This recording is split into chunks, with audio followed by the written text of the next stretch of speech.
Family ATM? I stared at the coffee mug my sister handed me with a smirk. My parents erupted in laughter across the dining table while Emma high-fived our brother Michael. I forced a smile, but my fingers tightened around the ceramic until my knuckles turned white. "Oh, come on, Alex. It's just a joke." Dad chuckled, wiping tears from his eyes. "You know we appreciate everything you do for this family." I set the mug down carefully, too carefully, and reached for my phone. For 7 years, I'd been their safety net, their personal bank. Ever since I landed that accounting job at Meridian Tech, every family emergency somehow became my financial responsibility.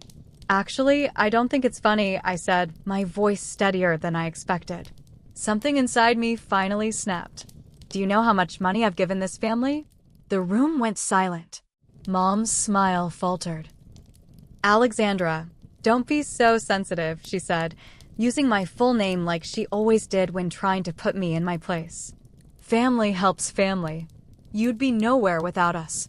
Right there, at my own birthday dinner that I had paid for, I opened my banking app and canceled the transfer for Emma's wedding venue deposit. $7,500 returned to my account with a single tap. My sister's phone pinged with the notification. Her eyes widened as she checked it. "What did you just do?" she demanded, face flushing. I pulled my black leather notebook from my purse and placed it on the table. The doorbell rang, but nobody moved. "Who's that?" Michael asked, eyeing the door nervously. "My gift to myself," I replied, opening the ledger to page 1. "I think it's time we reviewed the family accounts." I started keeping track after the third emergency loan to my brother. It was supposed to be a way to remember how much they owed me, nothing more. But as the numbers grew, so did my resentment. The doorbell rang again. My father glanced between me and the door, his jovial expression replaced with confusion. "Are you expecting someone?" he asked. "It's probably Sarah from work," I said calmly. I asked her to drop off some documents. Dad got up to answer it while I flipped through my ledger. 7 years of meticulous accounting. Every loan, every gift, every time I'd covered a bill. Each entry dated, signed, and categorized. $45,000, I said, pointing to Michael's total. "That's what you've borrowed since 2018. My brother's face drained of color. "That can't be right." "It is. I have the receipts for everything. The down payment for your car, the bail money when you got that DUI, your gambling debts. All of it." Mom stood up, her chair scraping against the hardwood floor. "Alexandra, this is completely inappropriate. How dare you keep tabs on your family like we're some kind of debtors?" I finished for her.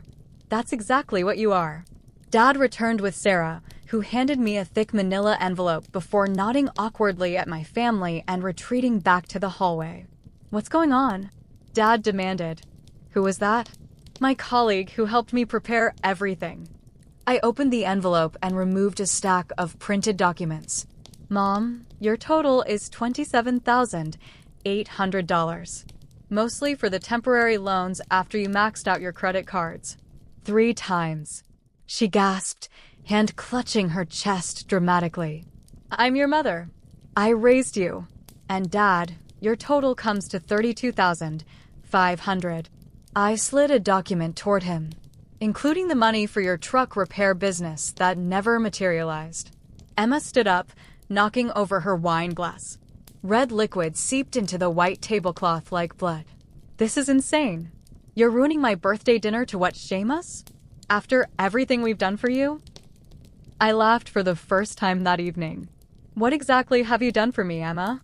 Besides asking for $15,000 for your wedding?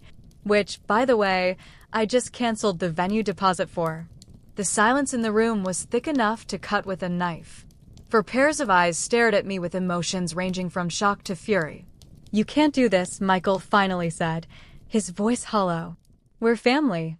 That's exactly why I'm doing it." I placed my hand on the ledger. Family doesn't treat family like an ATM. Dad tried a different approach, his voice suddenly gentle.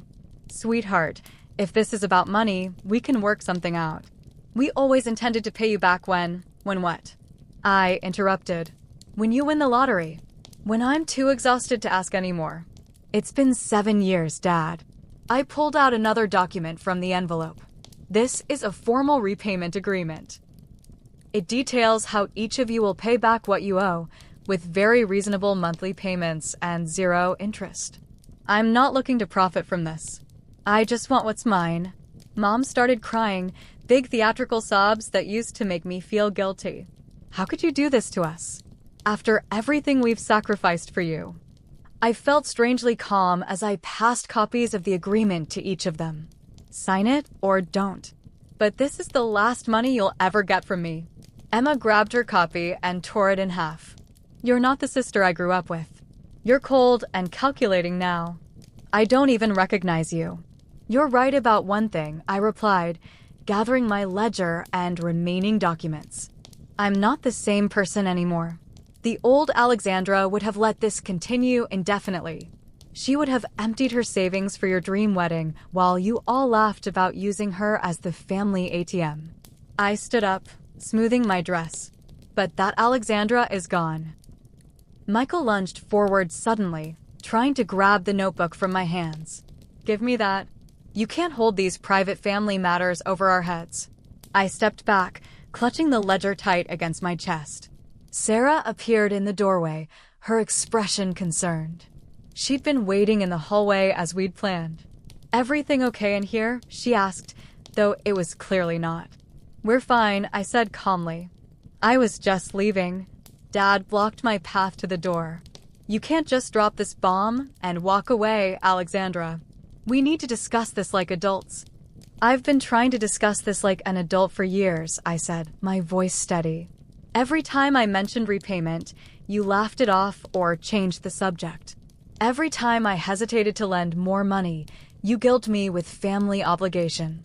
I sidestepped him, moving toward the door. The discussions are over. Now it's time for action. Mom followed me, her mascara running down her cheeks. If you walk out that door with those papers, you're no longer part of this family. I paused, turning to face them one last time. That's the thing, Mom. I haven't been part of this family for a long time. I've just been its bank. Sarah and I walked out together, leaving them with their copies of the agreement. As we drove away, my phone exploded with texts and calls, but I didn't answer. For the first time in 7 years, I felt like I could breathe. The fallout was nuclear. Emma called first, screaming about how I'd ruined her wedding plans and how she'd never forgive me. Michael sent threatening texts about exposing family secrets if I didn't back off. Dad tried reasoning, then pleading, then angry demands. Mom just sent single-word guilt trips, heartbroken, betrayed, devastated. I blocked them all after the first day. The second day, they showed up at my apartment.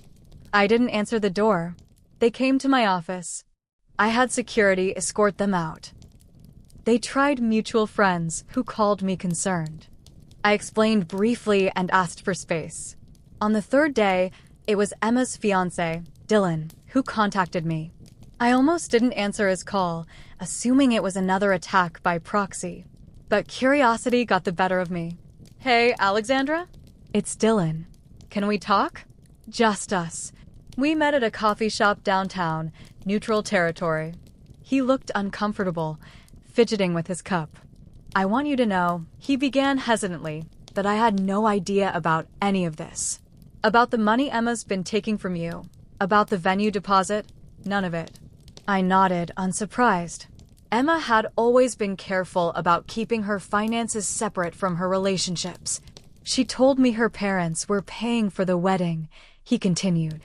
I only found out the truth when she came home hysterical the other night. What do you want from me, Dylan? I asked directly. I'm not changing my mind.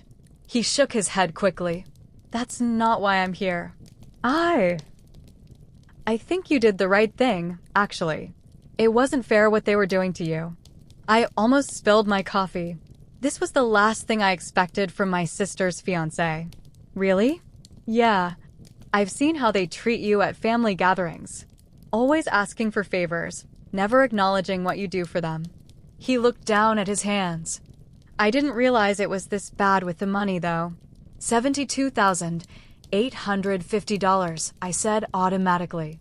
The total was burned into my brain. Dylan whistled low.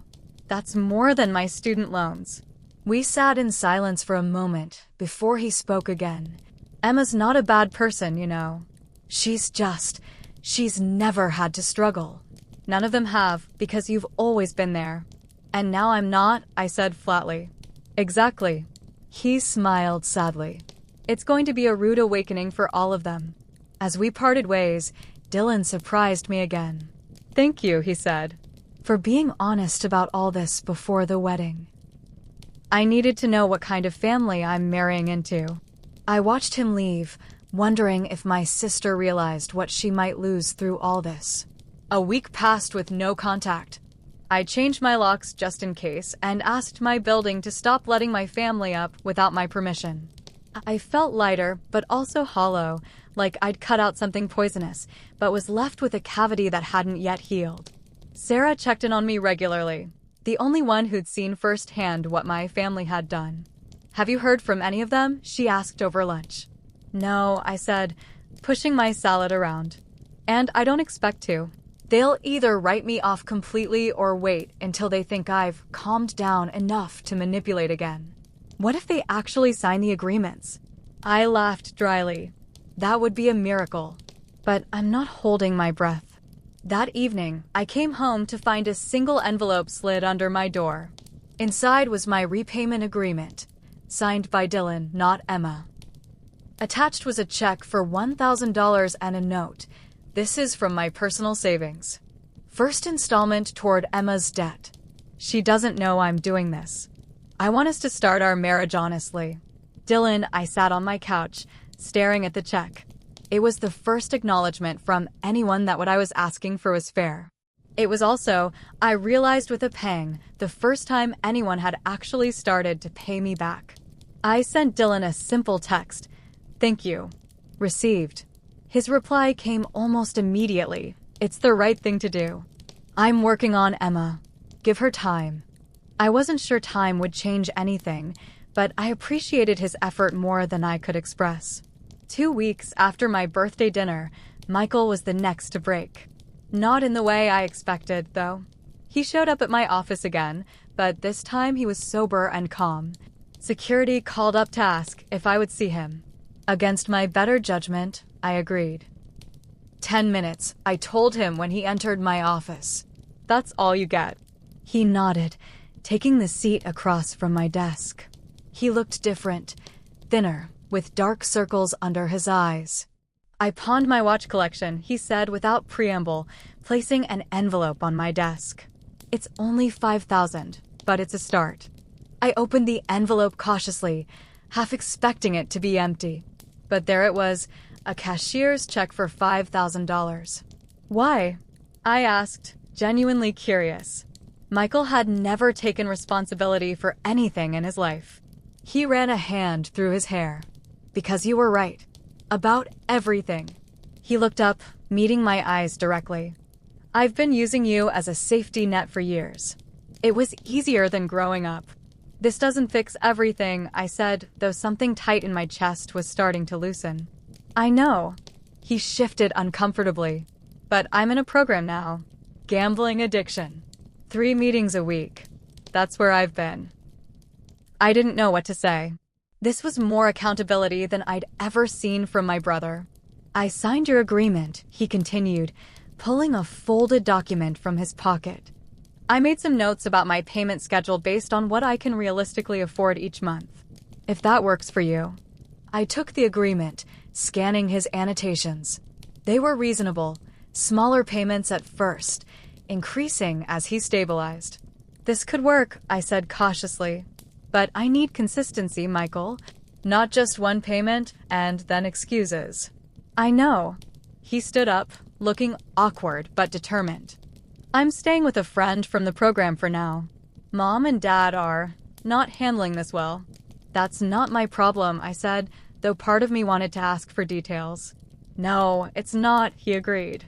But just so you know, they're selling the boat to start paying you back. Dad's idea, not Mom's. This surprised me.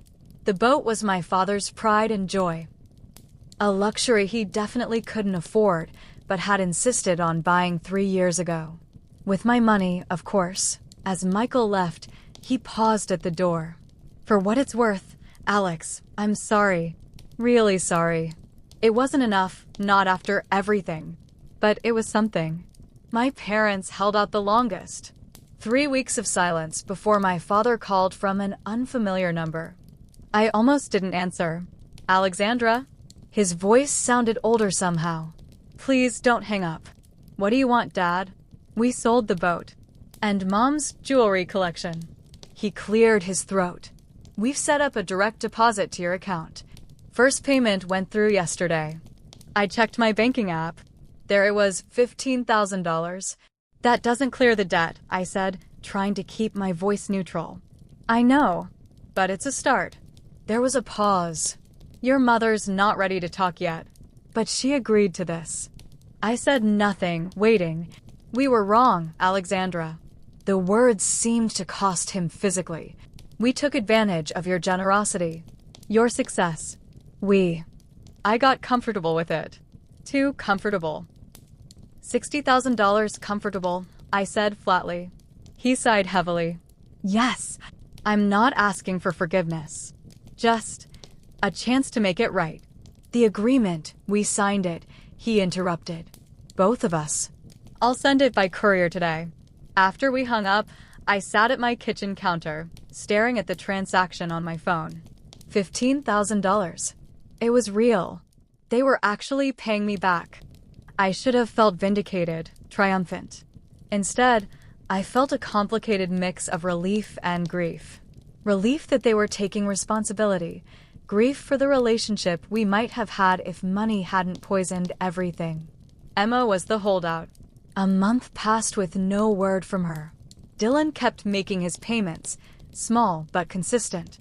Sometimes he'd include brief updates, working extra shifts to increase payments. Emma's talking about downsizing the wedding. Then one day, my doorman called up. Miss Foster, your sister is here. Should I send her up? I hesitated, my heart racing. Yes, I finally said. Send her up. When I opened the door, Emma stood there looking nothing like the confident, entitled sister I knew. Her designer clothes were replaced with simple jeans and a sweater. The diamond engagement ring was gone. Can I come in? She asked quietly. I stepped aside, letting her enter my apartment. We sat on opposite ends of my couch, the distance between us more than physical. Dylan left me, she said, her voice flat. Said he couldn't marry someone who wouldn't take responsibility for their actions. I didn't know what to say. I'm sorry seemed insincere. I blamed you, of course, she continued. It was easier than admitting he was right. She pulled something from her purse, a familiar black notebook. I found this at Mom and Dad's. It's your original ledger. Michael thought you should have it back. I took it cautiously. Why are you giving this to me? Because I read it. Her eyes were red-rimmed but dry. Every entry, every loan, every time you helped us, and we just took it for granted. She swallowed hard. The worst part was seeing your notes. Emma, college textbooks, promised to pay back in summer. Emma, car repair, promised to pay next month. I never did. Not once. No, I agreed. You didn't. I've been living off you for years. She looked around my modest apartment, all while complaining that you're stingy because you don't live in a fancier place or drive a better car. But you couldn't, could you? Because we took everything. I felt my carefully constructed wall starting to crack. What do you want from me, Emma? Nothing. She straightened her shoulders. For the first time in my life, I'm not here to ask for anything. I'm here to give you this. She handed me an envelope containing a cashier's check and a signed copy of my agreement. It's only $2,000, she said. I sold my designer bags and some jewelry. I'm looking for a second job to make the monthly payments. I stared at the check, then at my sister. What about the wedding? Postponed. Indefinitely. She gave a small, sad smile. Turns out big fancy weddings aren't so important when you're focused on becoming someone worth marrying. We sat in silence for a moment before she spoke again. I don't expect us to be close again. Not for a long time, maybe never. But I wanted you to know that I get it now. And I'm sorry. As she got up to leave, I found myself saying, "Wait." She paused, looking back uncertainly. "Do you want some coffee?" I just made a pot. It wasn't forgiveness. It wasn't even reconciliation. But as we sat awkwardly at my kitchen counter, sipping coffee and talking about small, safe topics, it felt like the beginning of something new. Something perhaps more honest than we'd ever had before. 6 months later, my black ledger sits in my desk drawer, no longer needed for daily reference. The repayment agreements are all in effect, with each family member making consistent payments. Some months are better than others, but they're trying. Our relationships are different now, more distant, more formal, but also more honest. We see each other occasionally for brief, civil interactions. There are no more extravagant family gatherings where I foot the bill. No more emergency calls for money. I've started therapy to work through my own issues, why I allowed the financial abuse to continue for so long, why I thought I had to buy my family's love. It's painful work, but necessary. The most unexpected change has been with Dylan. Though he and Emma never reconciled, he continued making payments on her debt. I gave my word, he explained when I tried to release him from the obligation. We've become friends of sorts, meeting occasionally for coffee to check in. Last week, I did something that surprised even me. I took the most recent payment from each family member and donated it to a financial literacy program for young adults. It felt right somehow, transforming the money that had caused so much pain into something that might prevent others from falling into similar traps. I renamed the folder where I keep their payment records. It used to be labeled Family Debts. Now it's called Closure Confirmed. The coffee mug that started it all, the family ATM mug, sits on my desk at work. Sarah thought I was crazy to keep it, but it serves as a reminder. Never again will I let anyone take advantage of my generosity. Never again will I confuse financial support with love. Sometimes I catch myself feeling guilty for standing up to them. Old habits die hard. But then I look at my savings account, finally growing again. I think about the retirement fund I've been able to rebuild. I remember how I can now sleep through the night without anxiety about the next financial demand. And I know I made the right choice. The ledger is balanced. Let me know your thoughts in the comments below.